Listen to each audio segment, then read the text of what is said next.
إن الحمد لله نحمده ونستعينه ونستهديه ونستغفره ونعوذ بالله من شرور أنفسنا ومن سيئات أعمالنا من يهده الله فلا مضل له ومن يضلله فلا هادي له أشهد أن لا إله إلا الله وحده لا شريك له وأشهد أن محمدًا عبده ورسوله يا أيها الذين آمنوا اتقوا الله وقولوا قولا سديدا يصلح لكم أعمالكم ويغفر لكم ذنوبكم ومن يطع الله ورسوله فقد فاز فوزا عظيما أما بعد الحمد لله الذي بنعمته تتم الصالحات ربنا آتنا من لدنك رحمة وهيئ لنا من أمرنا رشدا اللهم آت نفسي تقواها وزكيها وأنت خير من زكاها أنت وليها ومولاها أما بعد. Alhamdulillah, syukur pada Allah Azza wa Jal kerana dengan rahmat dan juga limpah kurnia yang Allah Ta'ala berikan dapat kita bersama pada pagi ini. Kita sambung lagi perbahasan daripada 40 kisah teguran Rasulullah buat umat. Kita berada pada kisah yang ke-19, iaitu di bawah tajuk mewasiatkan harta melebihi 1/3 bahagian. Hadis yang dibawakan oleh penulis ialah hadis yang diriwayatkan daripada Al-Imamul Bukhari dalam Sahih Bukhari daripada sahabat yang bernama Sa'ad bin Abi Waqqas radhiyallahu anhu. Sa'ad bin Abi Waqqas radhiyallahu anhu, satu hari dia pernah kata pada Nabi. Dia kata, "Ya Rasulullah, usi bimali kullihi." Maksud dia, wahai Rasulullah, bolehkah aku mewasiatkan semua harta milikku? Maknanya tak nak bagi dengan ikut faraid. Lalu Nabi pun jawab, qala la, tak boleh. Nabi kata. Qultu, lalu aku pun tanya lagi Rasulullah, iaitu Sa'ad bin Abi Waqqas, fasyatru, kalau tak boleh semua, boleh tak aku nak bagi wasiat tu separuh daripada hartaku? Qala la, Nabi kata tak boleh. Qultu, lalu aku tanya lagi, as-thuluth, thuluth maksudnya 1/3. Qala fas-thuluth, lalu Nabi pun jawab, maka 1/3 daripada harta. Was-thuluthu kathir, dan Nabi kata 1/3 daripada harta itu pun masih lagi banyak. Innaka an tad'a warathataka aghniya'a khairum min an tad'ahum 'alatan yatakaffafuna an-nasa fi aydihim. Kata Nabi, sesungguhnya kamu meninggalkan warismu dalam keadaan kaya lebih baik daripada kamu meninggalkan waris kamu dalam keadaan tidak cukup, sehingga mereka pergi menadah tangan meminta daripada tangan-tangan yang lain, iaitu meminta bantuan. Jelas daripada hadis ni tunjuk pada kita tentang salah satu daripada muamalat hidup manusia ni, interaksi hidup manusia ni ialah berurus niaga ataupun berurusan dengan harta.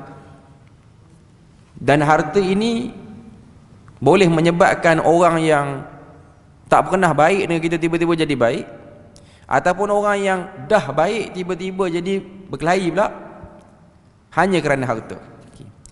Dalam syarah yang disebutkan dalam buku ni, dia tekankan dulu perbezaan di antara faraid dan wasiat. Kita tengok apa yang disebutkan oleh penulis. Dia kata asal pembahagian harta mengikut hukum faraid kepada ahli waris adalah wajib, kerana itu ialah kesinambungan daripada apa yang disebutkan dalam Al-Quran daripada surah An-Nisa ayat 11 dan ayat 12. Ayat berkenaan faraid ni tak banyak macam ayat-ayat yang lain. Maknanya dia tidaklah berada pada banyak tempat dan tidak berulang banyak kali dalam Al-Quran. Tapi walaupun dia tak berulang banyak kali, inilah ayat yang paling sukar untuk direalisasikan pelaksanaannya, khususnya bagi kita akhir zaman ni.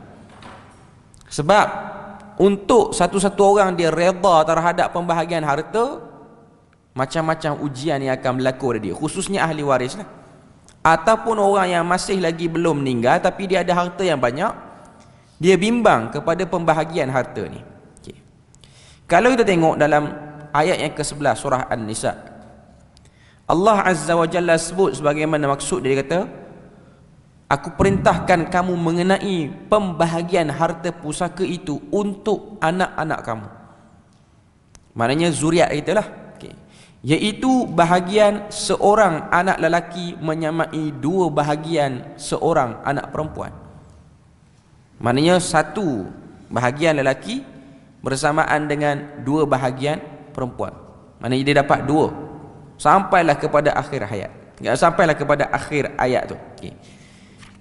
Cuma kalau kita tengoklah secara umumnya lah, ayat berkenaan dengan faraid ni memang kita akan tengok hierarki dia, iaitu carta atas sampailah carta bawah, siapa yang dapat, siapa yang tak dapat, dan bahagian dia masing-masing.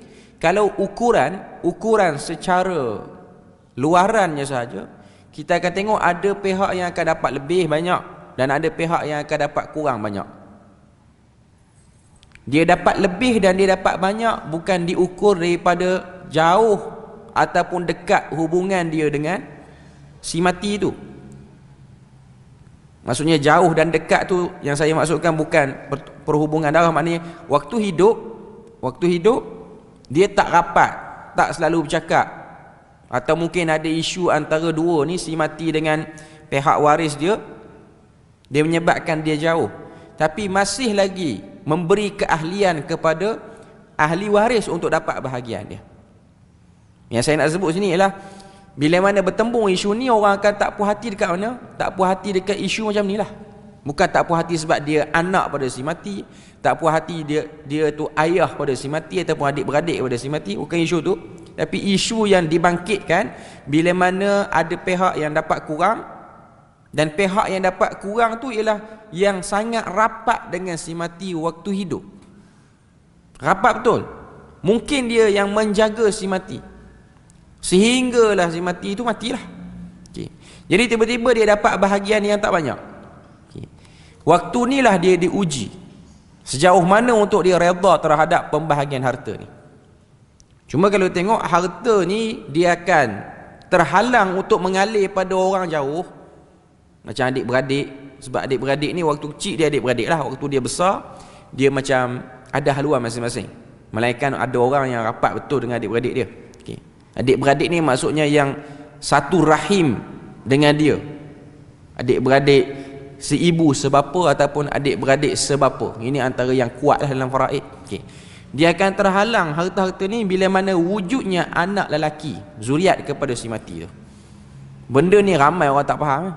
Sebab tu kalau tuan-tuan tengok orang dok bergaduh viral apa-apa semua ni, isu ni lah, iaitu isu tak faham hierarki pertama, ataupun faham hierarki pembahagian tu faham, tak puas hati sebab portion dia sikit.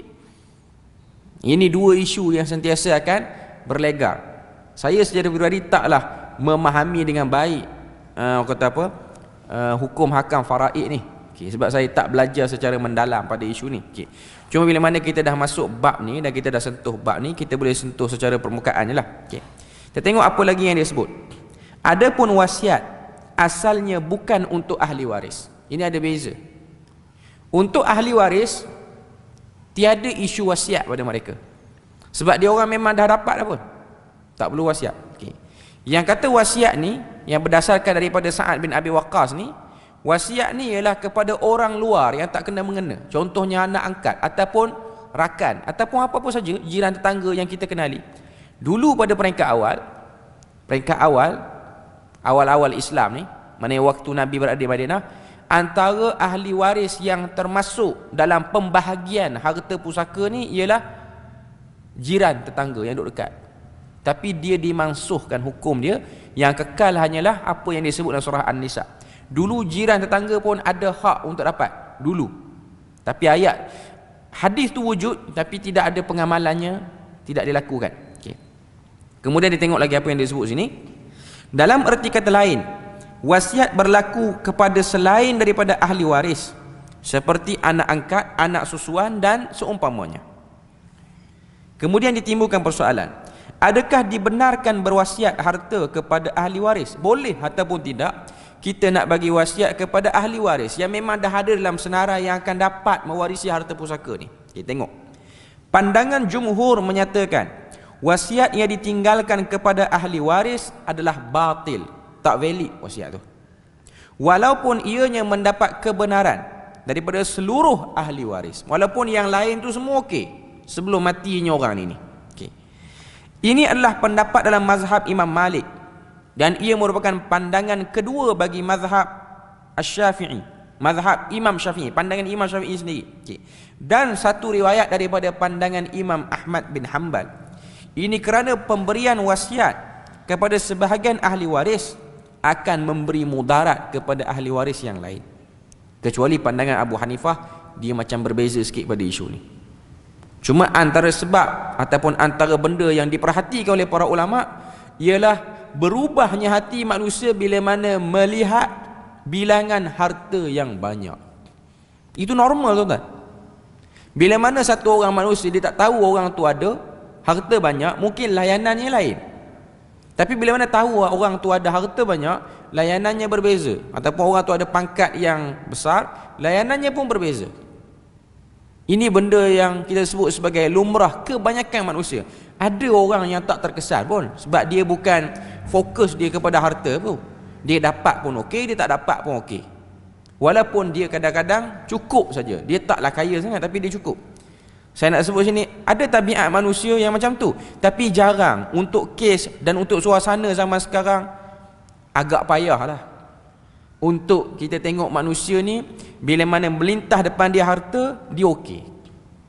Bukan zaman kita, zaman Piramli pun tak okey dah. Tuan-tuan tengok apa cerita? 3 Abdul, tak okey. Bagi harta tak okey. Itu memang hancur. Faraid yang paling hancur di dunia, jangan cerita tu lah. Dia bagi ikut suka hati je. Okay. Cuma bila mana tahu harta luar negara, lain macam tu jadi. Okay. Itu saya nak sebut contoh manusia by reality. Itu zaman dulu. Zaman sekarang lagi dahsyat lah. Okay. Kemudian dia tengok apa lagi yang dia sebut sini. Adapun pendapat kedua, wasiat yang ditinggalkan kepada ahli waris sah jika mendapat persetujuan ahli waris yang lain selepas kematian orang yang meninggal wasiat. Ini pandangan daripada Imam Abu Hanifah. Jika mendapat persetujuan hanya sebahagian daripada ahli waris, maka wasiat yang ditinggalkan hanya sah mengikut kadar ahli waris yang membenarkan. Yang ni dia agak rumit lah sikit. Sebab semua ahli waris kena bagi persetujuan untuk membenarkan wasiat tu berjalan. Walaupun jumhur melihat benda tu tak boleh, walaupun ahli waris setuju. Maknanya nak bagi wasiat kepada orang yang dah ada dalam senarai waris tu. Ini adalah pandangan muktamad dalam mazhab Imam Asy-Syafi'i, mazhab Imam Ahmad dan satu pendapat daripada mazhab Imam Malik. Nak tunjuk pada kita bahawasanya pada bab pembahagian harta, ianya pendetailan yang sangat detail. Tapi tuan-tuan semua kena tahu, isu pembahagian harta di Malaysia ni, contoh antara badan yang take over isu ni ialah Amanah Raya ni, yang duk bedak harta ikut faraid apa semua. Kebanyakannya tak selesai sebab berakhir dengan tak puas hati. Kebanyakannya berakhir dengan yang ni nak hak yang ni, dan sebelum daripada dia tahu dia dapat harta pusaka, dia tak tahu apa pun ilmu faraid. Bila mana dia tahu senarai nama dia wujud, tiba-tiba dia pandai ilmu faraid serta-merta, itu satu hal. Dahlah pandai, dia keluar pandangan dia sendiri pula. Okay. Keluar daripada mazhab jumhur pun, keluar daripada jumhur pun. Okay. Sebab apa? Sebab mata telah berubah melihat kepada angka dan bilangan yang ada pada portion harta tu. Ini benda dan perkara yang kita kena tahu dan kita kena sedar bila mana berhadapan dengan harta. Okay. Cuma di Malaysia ni ada beberapa orang tokoh yang bergerak secara freelance, yang bergerak secara orang kata apa bebas, nak menyelesaikan banyak isu faraid ni. Yang saya kenal lah Ustaz Muhammad Kushairi ni daripada Terengganu, tapi dia round entire Semenanjung ni. untuk selesaikan banyak kes berkaitan dengan faraid. Yang last dia datang program di Unimap di Perlis untuk beritahu terutamanya isu orang yang terlibat dengan pembahagian harta, orang-orang Felda ni. Sebab Felda ni status dia lain sikit pada orang lain. Okay. Dan pembahagian harta yang biasa tu biasalah. Saya secara peribadi saya tak reti. Kalau tuan-tuan tanya saya berapa nak bagi apa semua ni, saya memang tak reti lah. Okay. Tak reti nak bagi secara detail. Sebab kita hanya belajar secara surface saja. Cuma nak sebut dalam isu wasiat, ada orang dia nak pertahan wasiat ni, wasiat paling tinggi 1/3 daripada harta. Tu pun masih lagi besar kata Nabi. Maknanya Nabi macam tak berapa nak anjurkan sangat memberi wasiat. Kalau nak bagi kepada orang kita sayang, contoh anak angkat ataupun anak susuan, jangan wasiat, hibah terus. Itu lebih baik. Atau walaupun ada orang kata hibah dengan wasiat lebih kurang, ataupun sebelum mati tu bagilah terus apa yang sayang sangat. Dan kata sayang orang tu, bagi terus, tak payah guna. Kita keluarkan portion tu, bagi nama dia betul-betul, siap kita tukar. Memang kita dah hadiah kepada dia, siap-siap. Bila mana hadiah ni dia tak boleh diganggu lah. Dia ada kekebalan dia ada equity dia sendirilah. Hatta dalam muamalat sekarang pun dia ada akta yang berbeza pada isu hibah ni. Okay. Cuma saya nak sebutnya ialah kalau kita guna kaedah wasiat ni memang akan menimbulkan perkelahian di akhirnya. Baik cara mana pun masih kena duduk dalam mod berhati-hati juga. Sebab manusia ni dia boleh berubah dengan harta. Tuan-tuan boleh bayang, belajar daripada sirah, kita tengok bagaimana perang Uhud ni kalah. Perang Uhud tu tak dapat lagi harta. Antara sebab dia tak dapat, baru terlihat harta yang duduk di medan perang, baru terlihat. Tiba-tiba datang rasa nak itulah punca kalah, punca asal. Tidak menguasai lagi harta tu, baru ada datang rasa nak, apatah lagi yang dah ambil, apatah lagi yang dah buat lari awal-awal lagi. Okay. Jadi itu lagi membuka kepada banyak kerosakan ataupun masalah problem yang akan datang. Okay. Seterusnya dalam hadis, Nabi sebut dalam hadis ni, khairum min an tad'ahum alatan yatakaffafuna an-nasa fi aydihim. Maksudnya kamu tinggalkan waris kamu dalam keadaan kaya lebih baik berbanding kamu tinggalkan dia dalam keadaan miskin sehingga dia pergi menadah tangan meminta-minta kepada orang dengan sebab hilang sumber sara hidup dia. Okay. Sini dia ada bahas sikit hukum meminta-minta kepada manusia. Okay. Yang ni saya nak cuba terang luar lagi berbanding daripada isu pembahagian harta pusaka. Banyak hadis yang disebutkan oleh Nabi larangan kita ni meminta-minta kepada orang bantuan dalam keadaan kita mampu. Antaranya hadis riwayat Muslim, Nabi sebut dalam hadis tu, seorang daripada kalian yang mengambil tali lalu mengikat kayu api dan dibawa di atas belakangnya, kemudian dia menjualnya, lalu Allah mencukupkannya dengan kayu itu, lebih baik daripada dia meminta-minta kepada manusia, baik manusia itu memberi ataupun menolaknya. Maknanya make effort, buat satu usaha untuk dapat sesuatu. Jangan pergi minta terus, pergi riba tangan depan orang minta untuk dapatkan bantuan. Ini ialah benda yang tak bagus. Tambah lagi dia datang daripada seorang Muslim. Tak sepatutnya Muslim, kalau dia kurang upaya tu cerita lain. Sekarang ni dia ada keupayaan, dia boleh buat macam-macam, boleh diberikan kemahiran, boleh belajar, otak pun tak terlampau lembab sangat, masih lagi boleh pick up lagi. Tapi satu je ada, malas. Bila ada malas ni memang dia akan blok banyak apa. Okay. Tapi ada orang dia selesa dengan meminta-minta. Tak salah bagi saya kalau dia nak minta sumbangan pada benda yang bersifat manfaat tu community, manfaat tu semua orang, bukan untuk individu, benda tu still okey. Tapi yang tu pun zaman sekarang orang bersoal. Contoh, bila mana ada satu orang nak buka sekolah tahfiz lah biasanya ni, Saya bukan prejudis pada semua orang yang mengusahakan benda ni. Okey. Cuma ada segelintir yang bersikap terlalu mudah untuk menjalankan projek ni dengan meminta-minta. Okey. Ianya ialah benda yang kadang-kadang keluar bunyi-bunyi cakap-cakap orang yang tak berapa sedap kita dengar. Akhirnya dia akan pergi kepada imej agama tu. Dia akan pergi pada imej agama. Okey. Jadi nak buat satu-satu apa, kena fikir banyak. Terutamanya nak buat benda-benda yang berskala besar ni, kita kena ada portion yang kita generate business untuk kita dapat. Selain pada tu, kita kena bertawakal kepada Allah.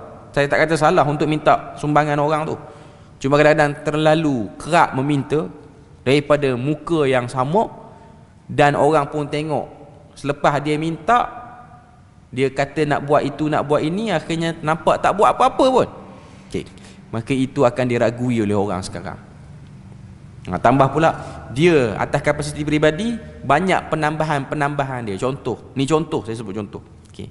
Ada orang minta untuk tahfiz dia kekal dengan macam tu, yang berubah kereta pengurus tahfiz dia. Benda tu akan diragui oleh orang. Sebab kita tahu orang-orang yang duduk dalam bidang tahfiz ni, yang duduk urus sekolah ni, dia orang tak akan buat kerja lain. Terutamanya ustaz-ustaz pengetua ni lah. Dia orang akan habis tinggi, dia orang akan kuliah, dia orang tak buat kerja lain. Dia orang bukan pegawai, dia orang bukan ada bisnes. Kalau dia ada bisnes, itu lebih menutup fitnah itu. Cuma nak kata ini pun bahagian meminta-minta, tapi meminta-minta dengan cara yang lain sikit. Sebab dalam hadis ni sebut meminta-minta ni macam orang yang mengemis tepi jalan tu.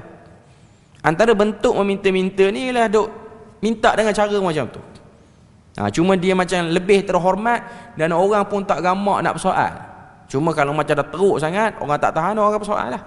Sebab isu penyelewengan wang ni ialah isu yang banyak berlaku daripada meminta-minta ni. Sebab kita pun tahu, kita orang Malaysia ni, orang Melayu dan Nusantara ni lah, dalam bab nak tolong orang ni kita agak mudah dan ringan. Kita mudah bagi. Cuma kadang-kadang kita sifat mudah bagi tu dia negatif. Sebab apa? Dah pernah ditipu oleh orang ni, still bagi lagi ada orang tu. Yang tu teruk. Yang tu masalah. Okay, mana tak mengambil pelajaran daripada apa yang berlaku. Okay. Cuma nak katanya, jangan biarkan ahli waris duduk dalam keadaan tergantung, tak tahu nak pergi mana. Sebab tu sekarang ada orang perkenalkan produk hibah apa-apa semua tu. Benda tu bagi saya dari segi implikasi untuk mengelak segala fitnah ni, dari segi fik ma'alatnya lah, dari segi fik ma'al, ianya ada benefit. Sebab kita tak tahu, walaupun dia duduk dalam senarai orang yang ada waris, orang yang duduk dalam waris pembahagian harta, tapi kita tak boleh nak jamin orang akan urus harta kita tu dengan baik. Tapi kalau kita guna konsep ini, dia akan memberikan hak yang mungkin diancam oleh pihak lain. Sebab sekarang ni orang pandai, orang boleh hejah nama kod belakang apa semua. Padahal tukar nama lepas mati, tapi dia boleh hejah macam tukar nama waktu dia hidup lagi. Benda ni boleh buat. Birokrasi ni boleh buat benda macam ni. Tambah kalau orang tu family dia ada hubungan yang kuat dengan orang atasan, dia boleh palsukan dokumen.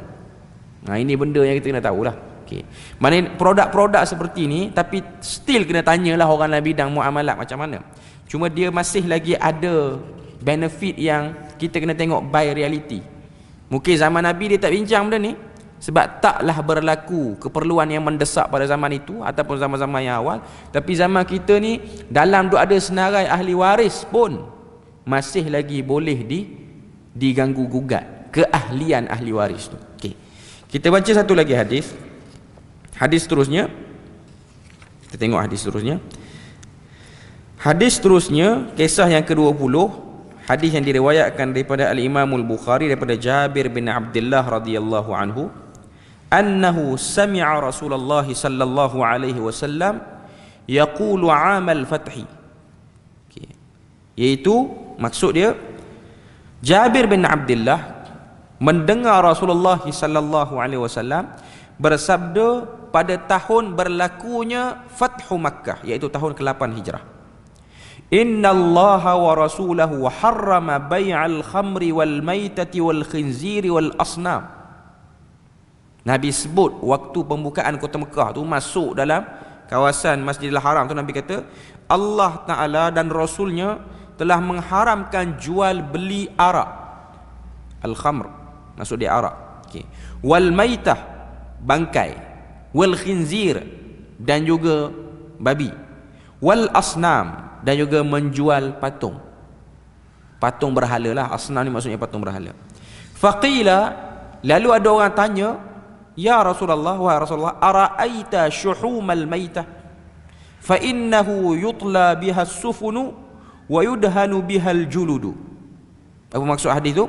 Maksud hadis tu, bagaimana pandanganmu berkenaan dengan orang yang menjual beli lemak bangkai, bangkai binatang, waktu dia dalam proses mereput tu, sebelum dia reput betul sampai kering, dia mengeluarkan satu mucus, satu lendir yang disebut sebagai lemak bangkai. Tak kira lah binatang apa, kambing ke, lembu ke apa semua. Cuma bagi masyarakat Arab, lemak itu dikutip oleh mereka-mereka yang nak kutip lemak ni, tujuannya apa? Untuk dipakai sebagai alat penampal perahu yang bocor zaman dulu. Ni zaman dululah. Okey. Dan meminyakkan kulit untuk preserve, untuk jaga kulit tu, kulit binatang lah, sama ada nak guna untuk buat bekas tertentu ataupun nak guna apa-apa sajalah. Okey. Maka dia akan kata apa, letakkan, sadurkan dengan lemak binatang tadi, dan juga dijadikan sebagai minyak pelita ketika mana bergelap pada waktu malam. Okay. Boleh ataupun tidak trading lemak bangkai, bukan lemak binatang yang disembelih, bangkai binatang. Jumpa mana-mana binatang, dia ada lemak dia lagi, dia create, dia mengeluarkan lemak tu, ambil dan jual. Okay. Sabda Nabi pun jawab, la huwa haram, tidak boleh, ianya termasuk dalam benda yang haram, tidak boleh berlaku trading padanya. Termasuklah juga satu lagi dalam hadis riwayat lain, najis binatang. Nanti kita akan bahas. Okey, kita tengok dulu syarah dia kata apa. Kaedah mengetahui larangan dalam Al-Quran dan hadis. Hukum dalam fiqh terbahagi kepada 5 hukum. Ini dia panggil hukum taklifi, iaitu wajib, sunat, harus, makruh dan haram. Umum, ni semua kita tahu. Okey. Ia dikategorikan dan didisiplinkan daripada prinsip usul fiqh tu. Bila mana datang satu dalil ni jelas ke tak jelas, dalil ni luas ke sempit, ni semua elemen-elemen dalam ilmu usul fiqh lah. Muqayyad, mutlak, am, khas, ni semua benda orang akan guna kepada orang yang belajar usul fiqh. Orang yang belajar usul fiqh ni biasanya dia akan duduk dalam bidang kefatwaan lah, untuk mengeluarkan hukum-hukum berdasarkan satu-satu masalah yang berlaku. Okay. Jadi daripada nas itu, nas yang zanni, nas yang qat'i ini, keluarlah hukum-hukum dan elemen-elemen untuk lihat hukum tu macam mana, ayat tu macam mana. Okay. Petunjuk dalil yang membawa maksud haram, biasanya dia akan datang dengan perkataan direct haram dalam Al-Quran, ataupun ada ancaman daripada kesan melakukan benda tu, ataupun perbuatan tu dianggap jijik dan kotor dan sebagainya. Larangan haram menjual khamar, bangkai, babi dan patung jelas, sebab Nabi guna perkataan haram. Okay. Jadi kalau kita tengok isu ni ianya tak berlaku sangat tempat kita ni. Sebab tempat kita ni kalau jual lemak ialah daripada binatang yang disembelih lah. Melainkan ada orang buat trading lain, dia beli lemak untuk kegunaan lain. Tapi saya tak tahulah ada orang guna apa lemak ni, lemak binatang lain. Trans fat apa semua tu yang ada daripada binatang tertentu ni digunakan. Okay. Hukum asal dia, hukum asal, kalau tengok lemak daripada bangkai, maknanya binatang yang tak boleh disembelih dan haram dimakan ni lah. Okay. Lemak daripada bangkai tidak boleh digunakan untuk apa-apa tujuan. Ini pendapat yang jumhur. Lemak bangkai tak boleh dimanfaatkan. Maknanya dalam erti kata lain, lepas daripada masuknya Islam, orang-orang Mekah ni, dia nak tampal perahu, jangan pakai lemak haiwan yang dibeli. Ambil saja free, okey. Tapi jual beli tu tak boleh. Berjual beli dengan lemak tu. Okay. Demikian pandangan jumhur atau majoriti ulama sebagaimana dinukilkan oleh Imam An-Nawawi. Okay. Isu ni dia tak berlaku tempat kita. Cuma tempat kita ni dia akan berlaku pada isu apa? Isu jual beli najis haiwan. untuk dibuat baja. Okey, ada hukum khusus dalam bab ni. Boleh ataupun tidak kita membeli najis haiwan, najis binatang, tai ayam ke, tai kambing apa semua, yang mentah, yang belum dicampur, orang tak panggil baja lagi, dia najis saja, najis saja. Boleh ataupun tidak? Okay. Ikut pandangan asal dia tak boleh, sebab najis dia bukan benda yang dimanfaatkan.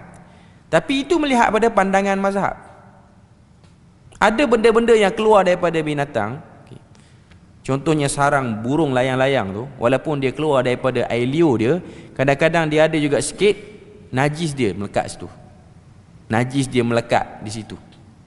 Ataupun baru ni isu telur ayam tak cukup kan.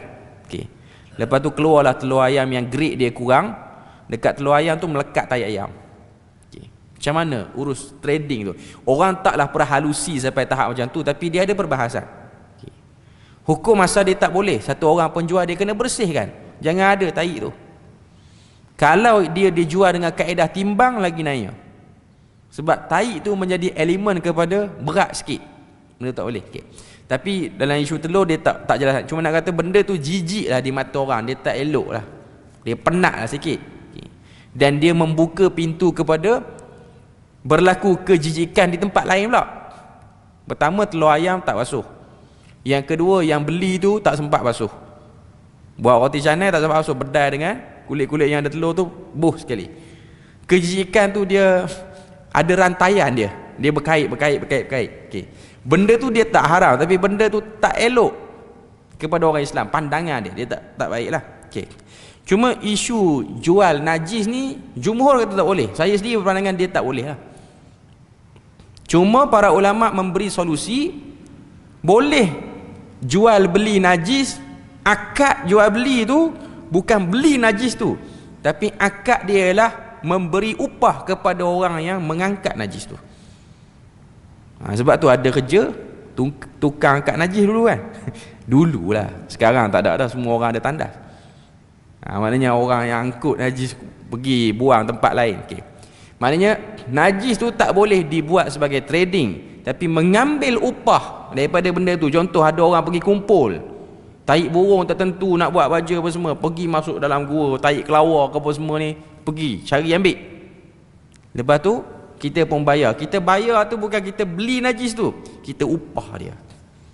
Tapi kita sekarang kita tak sebutlah sampai detail macam tu. Tak ada lah kita ni punyalah ragu terhadap jual beli. Kita ni saya bayar ni, saya upah ni, bukan saya beli najis ni. Dia pun tak tahu benda tu, kita pun tak pernah perhalusi benda tu semacam tu. Cuma kita trading dengan dia tu atas dasar upah lah. Dia ambil upah. Okay. Kemudian apa lagi yang disebut sini? Dia kata, manakala pandangan kedua, lemak bangkai boleh dimanfaatkan untuk tujuan selain daripada dimakan. Nak guna untuk apa-apa boleh, untuk digunakan sebagai bahan untuk jaga barang tertentu. Okay. Dalam isu-isu yang seperti ini, tokoh yang banyak memberi jasa ialah Dr. Yusuf Al-Qaradawi rahimahullah. Pandangan-pandangan fiqh dia berkenaan dengan isu-isu penggunaan lemak haiwan, penggunaan gelatin apa-apa semua ni, pandangan dia agak luas dan realistik berbanding pandangan orang lain yang kadang-kadang terlalu konservatif dalam membahaskan hal ni. Sebab tu antara isu besar yang pernah terjadi di Malaysia ni, bila mana adanya dakwaan mengatakan ada campuran yang tidak jelas dalam coklat Cadbury dulu. Orang cari pandangan merata, pak ambil satu pandangan daripada Dr. Yusuf Qaradawi. Dia kata barang-barang yang mengalami proses istihalah, benda yang mengalami satu proses nama dia istihalah. Proses tu orang yang duduk dalam bidang DNA dia tahulah. Dia pakai lemak binatang tertentu, dia generate satu kaedah, lemak tu hilang, tapi benda baru terhasil daripada lemak tu, tapi dia tak mengekalkan orang kata apa, lemak yang haram tu. Dia generate benda baru. Dia yang berijtihad benda tu boleh sebab keperluan. Sama juga dengan isu gelatin lah. Selagi mana dia masih tertutup, maka kita boleh ambil atas kadar keperluan yang mendesak. Contoh dulu-dulu peringkat awal penciptaan obat ni, yang disarungkan dengan kapsul tu, kapsul ubat tu. Kapsul ubat tu kebanyakannya penggunaan dia daripada lemak haiwan yang haram. Babi lah. Saya cerita mudah habis. Sebelum ada penemuan boleh guna lemak binatang lain. Sebab secara umumnya kalau tuan-tuan nak tahulah, orang yang duduk dalam bidang halal ni, jabatan agama ataupun JAKIM semua, dia kena akui banyaknya dan bertebarannya benda-benda yang menggunakan babi sebagai second product, bahan yang kedua, bahan mentah untuk create benda baru. Ini benda yang tak dapat dinafikan di Malaysia keseluruhannya. Hatta di negara-negara, hatta di negeri-negeri yang dia rasa tak kena fitnah tu, sebenarnya dah masuk lama dah pun. Ini benda yang dia kena tahulah. Okay. Benda-benda yang dia kena. Contoh lain ialah penggunaan alkohol dalam bahan-bahan yang kita tak makan, dalam dakwat pen, dalam hand sanitizer pun semua tu, zaman Covid tengah duk pekat dulu tu. Okay. Tapi waktu tu mendesak, tidak ada benda lain, kita pakai dengan kadar keperluan. Dan tiada bahan lain yang boleh menampung benda tu, maka ianya dibenarkan. Sebab berdasarkan pada hukum fiqh, ada satu kaedah fiqh yang disebutkan oleh para ulama, al-umuru idza daqat ittasa'at. Satu-satu urusan tu bila mana dia sempit, dia dibukakan sikit. Buka sikit, bukan buka habis. Bila mana ada apply lain yang boleh tutup benda tu, maka dia tutup balik. Itu kaedah dia. Itu kaedah dia. Okey. Hukum kulit bangkai haiwan. Kulit binatang sama ada disembelih ataupun tidak, haram dimakan atau halal. Maka ia boleh dimanfaatkan di sisi ianya boleh dimanfaatkan di sisi jumhur ulama, termasuk mazhab Syafi'i, dengan syarat berikut. Semua binatang boleh dimanfaatkan. Hukum asal dia tak boleh. Tapi dalam mazhab Syafi'i, dia kata semua binatang boleh dimanfaatkan. Dia punya kulit dia tu dengan syarat ianya disertu ataupun disamak. Dan kulit itu tidak datang daripada dua binatang yang diharamkan dengan jelas dalam Al-Quran, iaitu anjing dan babi, ataupun kacukan di antara keduanya. Bukan kacuk antara dua. Bukan kacuk kambing dengan babi, kulit tu baru tak boleh guna. Binatang yang halal dikacukkan dengan babi ataupun dikacukkan dengan anjing pun tak boleh. Lembu dengan babi ke apa-apa sajalah. Okey. Itu mazhab Syafi'i, dia tak boleh. Okey. Mazhab-mazhab lain dia ringanlah. Dia ringan. Antaranya Sufyan Ats-Tsauri meringankan pada isu ni. Sufyan Ats-Tsauri ni sebelum ada mazhab-mazhab yang empat ni lagi. Sebab tu dulu bila mana ada isu penggunaan kulit babi untuk penggunaan untuk buat kasut ni, tiba-tiba pandangan ni muncul. Untuk negara-negara yang memang dia produce yang tu, orang Islam di negara tu lah minoriti situ.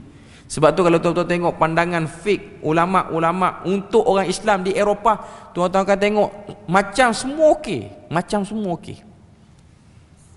Dan kita kena tahu benda-benda seperti ini. Contoh, JAKIM meletakkan, tapi ada benda-benda yang memang kita tak boleh elak dan kita tak tahu pun. Contoh, di dalam bahagian halal JAKIM di Malaysia, dan itulah juga yang guna pakai oleh semua jabatan agama negeri mana-mana pun, bahan-bahan minuman dan makanan yang perlu menggunakan alkohol, maka nisbah alkohol dia jangan lebih 2%. Jangan lebih 2%. Boleh, tapi jangan lebih 2%. Alkohol, bukan arak. Arak yang orang minum tu, yang Carlsberg, Tiger tu jenis lain tu. Alkohol ni bahan lain, tapi dia ada elemen memabukkan jugalah kalau dia punya portion dia tu banyak. Okey. Yang ni ramai orang tak tahu. Okey. Tapi orang JAKIM dia punya tahan sebab baru ni di Perlis kita ada bincang. Ada satu orang pakar pemakanan daripada hospital, pakar nutrisi, tapai pulut dengan tapai ubi yang orang Melayu kita duk makan ni. Dalam tu kandungan alkohol 5%. Kita tak tahu.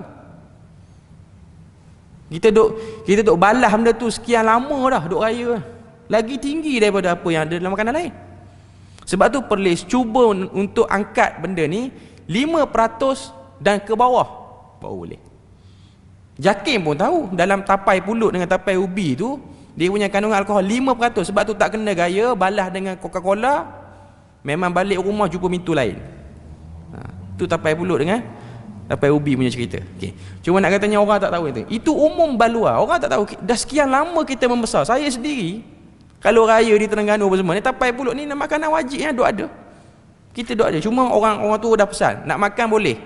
Jangan minum air gas. Tu ya. Ataupun nak makan boleh, jangan balas dengan Panadol. Tu ya. Okay, sebab dia akan create something. Sebab apa? Benda tu berlaku, kita digest dalam usus kita sebab dia ada elemen alkohol dia. Tanpa kita sedar. Sebab dia ada proses penapaian. Itu nama pun tapai kan. Cuma nak katanya ini umum balua kita tak tahu. Yang kita tak tahu. Okay. Cuma saya nak sebutnya lah, hukum berkaitan dengan benda-benda seperti ini. Sebab ada orang dia terlalu sempit dalam isu ni, sehingga dia macam susah. Dia nak hidup dalam suasana yang susah. Dia tak realistik. Cuma satu benda yang kita tahu, itulah realitinya lah. Saya pun terkejut juga bila mana pakar nutrisi tu kata tapai pulut dengan tapai ubi ni 5% alkohol dia lagi tinggi daripada air yang disyaki macam apa nama ni, air yang malt drink ni, air berasaskan apa nama ni, macam barbican apa semua tu. Still ada. Kita sekarang ni duk pakai fatwa daripada UAE. Memang Malaysia pun ada, tapi UAE lah yang paling awal membenarkan minum apa nama ni, barbican, Syam, apa-apa sajalah nama produk tu, air yang jenis macam tu. Sebab dia punya kandungan alkohol dia 2 ataupun 1%. Ada orang Melayu kita minum barbican tak nak sebab nampak macam botol agak, tapi tapai dia balas dekat 2 pinggan. Padahal alkohol dalam tapai tu lagi tinggi daripada barbican tu. Sebab tak tahu. Isu dia lah tak tahu. Dan benda tu umum balua. Umum balua ni maksudnya apa? Diterima oleh masyarakat secara keseluruhannya. Dan orang tak nampak orang yang makan tapai ni sedang, dia gambaran orang yang makan tapai di Malaysia bukanlah seperti orang yang duduk bar dengan gelas arak dia, bukan. Itu bukan gambaran dia. Dia tak teruk gambaran tu. Itu dia panggil umum balua. Dia okey. Cuma nak katanya isu-isu berkaitan makanan ni dia boleh berubah dari semasa ke semasa lah. Nanti tuan-tuan akan tengok lah pandangan. Cuma kita follow daripada badan otoriti je lah. Kita tak perlulah nak kena masuk makmal cek satu-satu. Cuma kalau kita ada rasa ragu, kita boleh tanya orang-orang yang berkeahlian. Setiap jabatan agama negeri ni dia ada bahagian halal je. Cuma berfungsi kedak tu kena tanya negeri tu lah. Sebab ada negeri dia ada saja je, bangunan pun cantik, bilik mesyuarat pun besar, tapi tak ada function pun. Okey. Yang tu kena tengok. Tapi benda ni dia ada dalam senarai, dalam laman web jakin tu dia ada. Tapi kadang-kadang macam tu lah. Baru ni pun laman web jakin lock down teruk pasal isu waktu salat. Saya tak tahu Penang terkena tapi Perlis kena. Yang isu waktu salat dia bertukar banyak minit dan tiada apa-apa pemberitahuan pun daripada federal lah isu ni. Dan benda tu menyebabkan ada masjid-masjid, sebab sistem yang dipakai di jam-jam skrin ni dia akan follow jakim lah. Rupanya kita cek tengok waktu orang yang bertanggungjawab key in semua data waktu salat tu, dia mengakui dia silap memasukkan data waktu salat untuk bulan Jamadil Akhir dan juga Rejab sikit. Tapi tak ada pemberitahuan. Tapi kalau nak tangkap, kalau lain pengamalan tu lajulah sikit. Yang ni tak ada pengetahuan lah. Okay. Wallahu a'lam, kita berpada situ je. Kita akan sambung pada kisah yang ke-21 pada yang kali akan datang. Moga Allah Ta'ala beri rahmat dan juga berkat. Subhanakallahumma wa bihamdik, asyhadu an la ilaha illa anta wa astaghfiruka wa atubu ilaik. Wassalamualaikum warahmatullahi wabarakatuh.